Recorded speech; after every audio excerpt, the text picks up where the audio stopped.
Mother Teresa జయంతి సందర్భంగా నంద్యాలకు చెందిన ప్రైవేట్ బ్యాంక్ ఉద్యోగి దియ్య మాణిక్యారావు తన అభిమానాన్ని వినూత్నంగా చాటుకున్నారు. ఒక కోడిగుడ్డు పెంకుపై మదర్ తెరిసా రూపురేఖలను అత్యంత సూక్ష్మంగా శ్రద్ధగా చిత్రీకరించి అందరినీ ఆకట్టుకున్నారు. ఈ సూక్ష్మ చిత్రాన్ని పూర్తి చేయడానికి ఆయనకు దాదాపు 2 గంటల సమయం పట్టింది.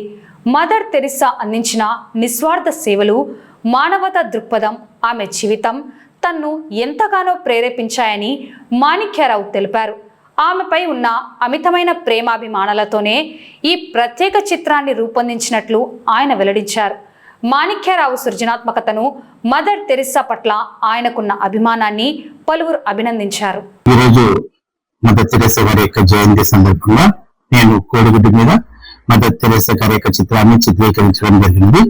ఎల్లువల్ల కోడిగుడ్డు మీద ఈ యొక్క మదర్ తెరిసా గారి చిత్రాన్ని చిత్రించడానికి ఉద్దేశం ఏంటంటే, మదర్ తెరిసా గారు అంటే నాకు ఎంతో ఇష్టము.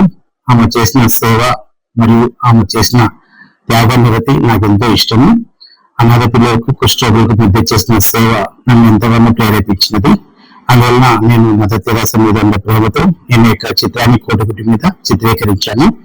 నాకు చిత్రకళ అంటే చాలా ఇష్టము.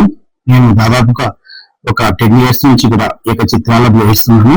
అంతేకాకుండా వినూత్నంగా చిత్రీకరించడం అనేది నాకు చాలా ఇష్టము. ఇంతకుముందు కూడా నేను దేశ నాయకుల యొక్క డిఫరెంట్ టైప్స్ ఆఫ్ గా నేను చిత్రీకరిస్తుంటాను.